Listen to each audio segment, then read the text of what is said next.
How's it going, guys? Ghostly Bones here, and today is the 3rd anniversary for Undertale.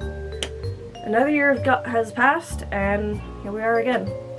I remember last year I attempted to make a video like this, but I wasn't too proud of it, so I guess this is my chance to remake it. I also did a drawing last year. I didn't finish it, but it's close to completion at this point, so whether I complete it tomorrow or not, it's getting posted in this video. Procrastination is a bewitch. So, I guess we'll go over the core concept of Undertale. Maybe people are still new to it at this point. I mean, hell, the Switch edition of it just got announced, well, a while ago, but it's coming out here on the 18th and 2 days after the anniversary, I believe. So, this is nothing new to the most of us that have been here for those 3 years. Undertale is about pacifist, genocide, or neutral.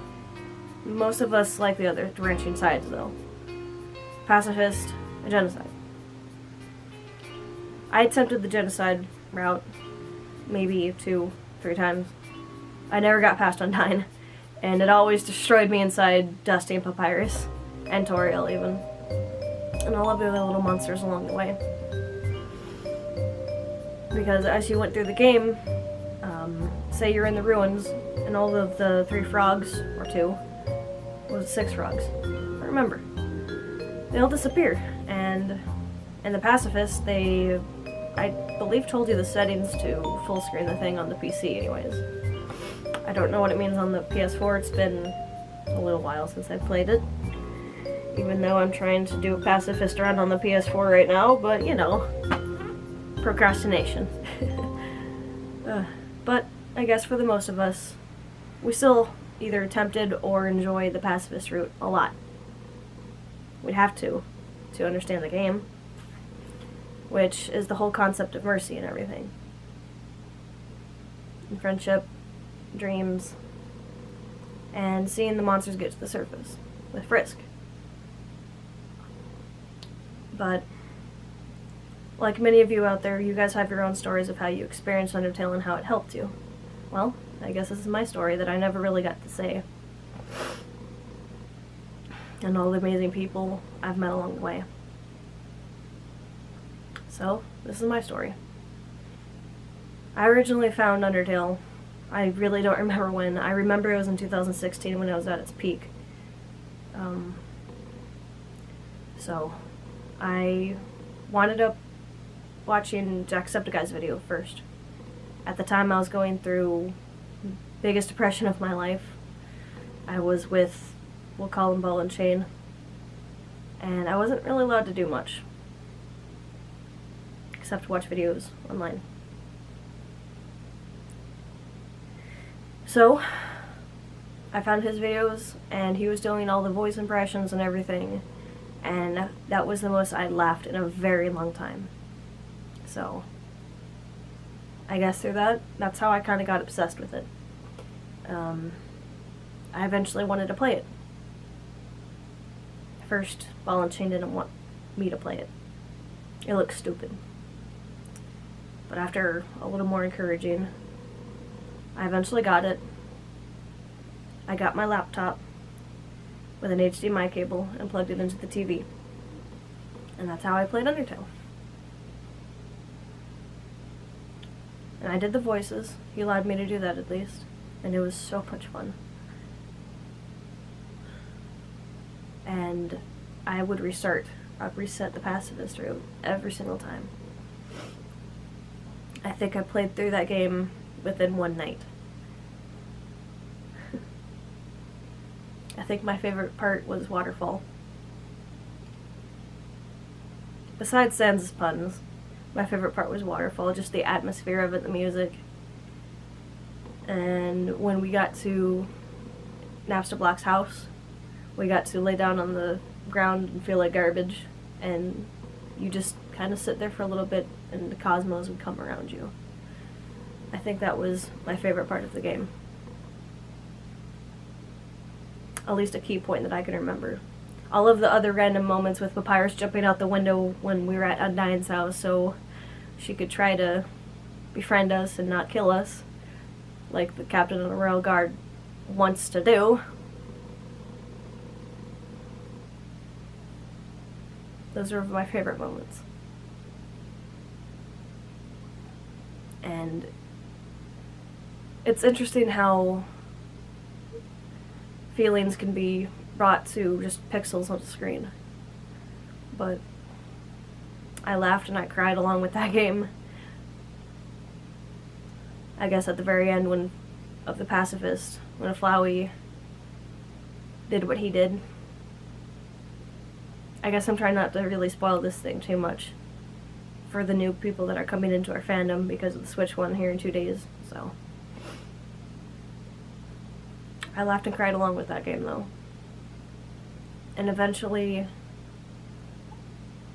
I was able to get away from Ball and Chain and turn Undertale into what it is for me now. The crap behind me, all of the art, even from plushies even.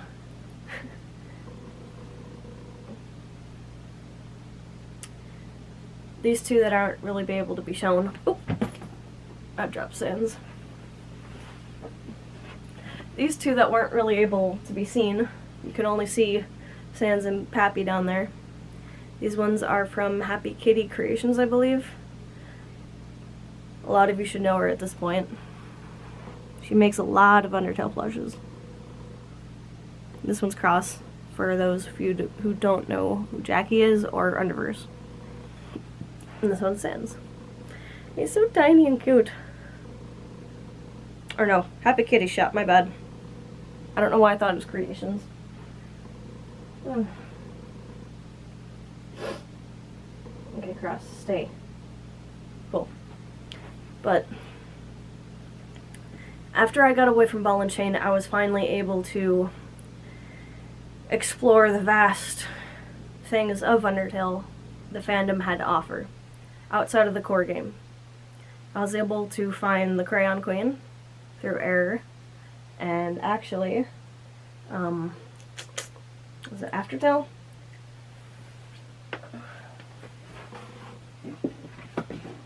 Yeah.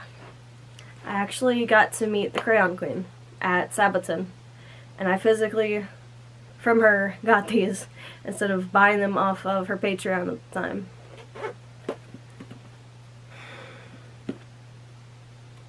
I still want to go back and reread this again. And a little from the lesser well-known one, I also got Zombie Tale. Still wait for Volume 2 to come out, physically. This one's an interesting AU. But it's just interesting on how many people you can meet just because of a video game. All of the creations that they make. Even if it was still just the core game, I'd still love this game as it is right now. But just through meeting everyone at cons, I don't know who I would have really cosplayed besides Sans. At least something so simple. Like this is just a little simple rain jacket and some fur I sewed on, and you get a white t-shirt and some basketball shorts, I think. Boom. You're Sans.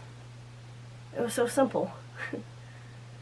But then I got better at cosplay and I was able to face paint, and then I met these two little ones recently at Phoenix Comic-Con, or Phoenix Fan Fest, whatever we called it this year. I don't know, I don't remember. But this was just moments I remember from con. And these two little ones, one was dressed up as Blueberry, the other a Flowerfell Frisk. and we were going up the escalators at the time. We apparently missed them. I was dressed up as Flowerfell Sands, my favorite cosplay still to date, besides Marie. I haven't really perfected Marie yet, but my first perfected one that I feel. Eventually we went back down the escalators. I think we were getting coffee at the time, and these two come bolting up to me. They were in tears. Like, we thought we would miss you again. But we finally were able to get a picture with you. We're so happy. Oh, goodness.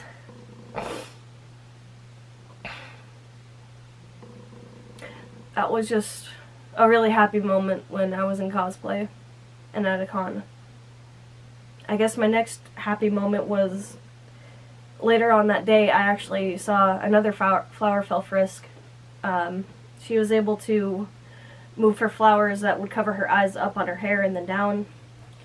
And I also met this other girl. She was at a cosplay. She didn't have anything on, she was just dressed normal. She would later go on to cosplay Swap Papyrus and Sans at this year's Sabaton. And also, I met Blueberry at that convention. And we're still friends right now, all of us. We also met Grilby too. We don't really talk on a regular basis. She's kind of just like a staff there, but hey. She was also carrying around like a little Sans doll. Like, ball joint kind of a doll. That thing was really well made. And it was so cool. It had interchangeable faces she was talking about. I follow the artist now on Twitter. And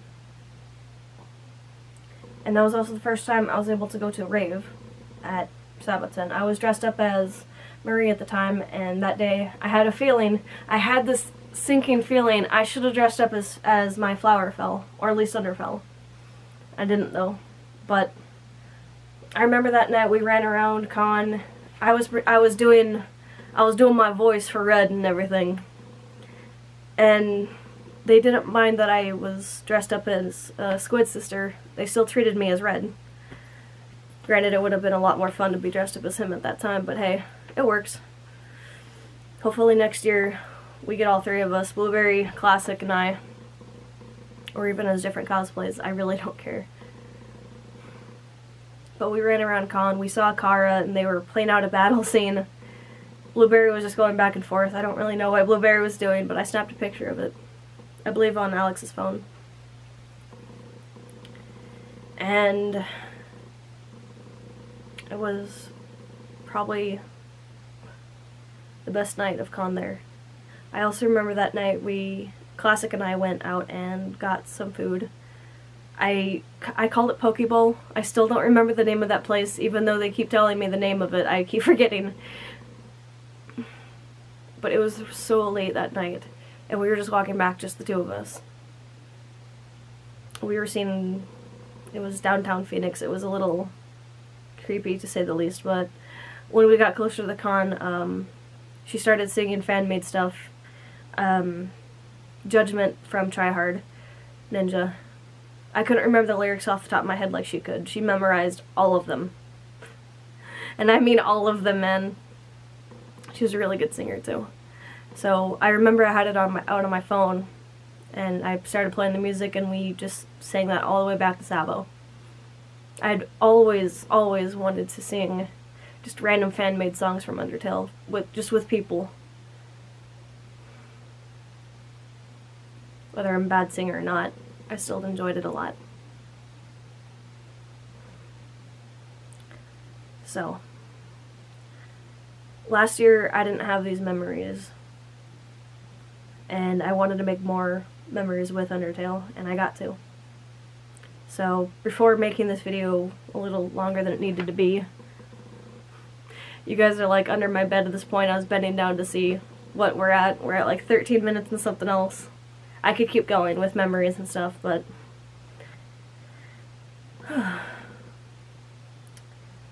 I'll end it here, guys. So, the rest of this, well, hell, I'll show you the rest of the stuff I actually do have from Undertale. So, let's take you off the rails a little bit here.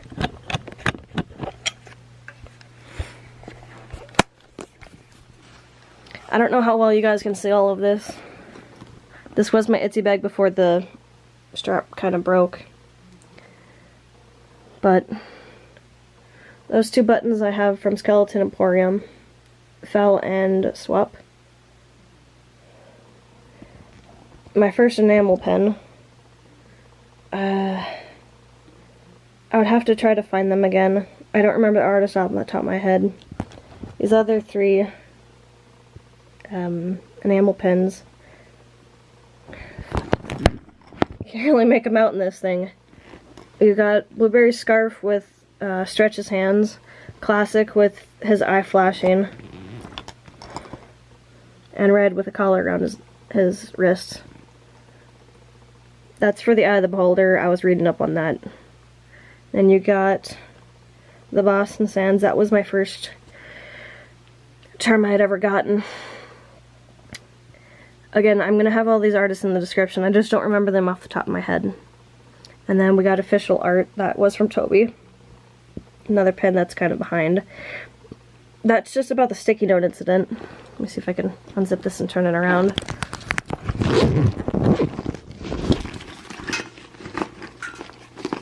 There it is. There's the front. So pick up your sock, no, or okay. There we go. And it says, Sans, pick up your sock, okay.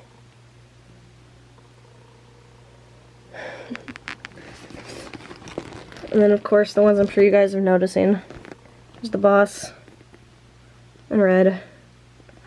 They have each side where they're sleeping and they're not. And then you have Red again, I guess. I have a little thing for Red, maybe. On my keys, I have Horrortail Sans.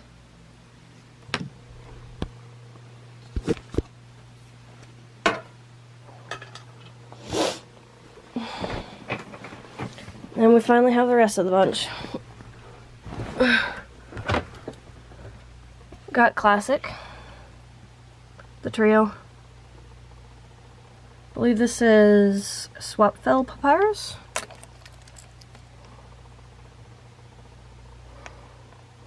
Classic again. Got G-San. This one's still my favorite. This one's from Voidless Art. If you put it up to the light, you could actually see like the stars in this background. This one's probably my favorite. I have another charm. It looks just like this on my DS. I had gotten some things from Silent Weaver Arts. They drew me this. I just gotten the 2 surgical masks of Fell and Classic. This one is probably my favorite artist to get physical stuff from. And they always draw thanking notes to all of their people. It says, hurry up and thank the human. He's whispering thanks. Papyrus is saying, louder! It's Fell. And this is the first time I got something from them of the 3 keychains. And then I got 2 little sprites. And this is probably the last of my Undertale stuff I do have. I got those not from Con, but from Fallout games. Yeah. And then the last, my prints, that you can say that I'm not in the way of. We have Error on the right from Crayon Queen. We got Papyrus on the bottom row. Well, actually all those 3 across. We have Frisk's Pacifist Route, the whole story of it. Of course, we got Sans. That was my very first print I'd ever gotten at a con. And then we have Fell up there.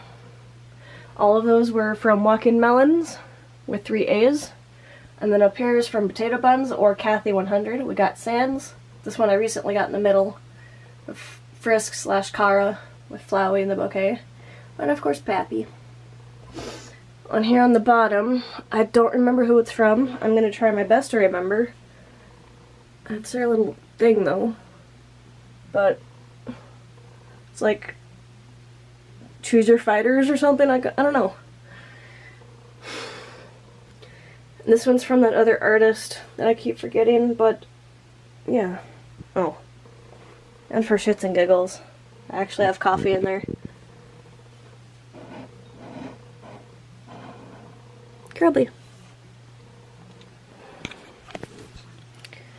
Of course, I have a lot of buttons and everything, but for now, those are all my Undertale memories. All of the drawings I'm put in this video, whether they're finished or not. And all of the cosplay pictures and fun little moments. Undertale has truly brought me out of depression and made me obsess horribly about a video game, but hey, we all have our obsessions and good memories with stuff, so here's to our third year, guys. Let's bring some more memories to the new ones that are coming into our fandom. And hopefully no drama falls. So, until next time, guys, go Sabones.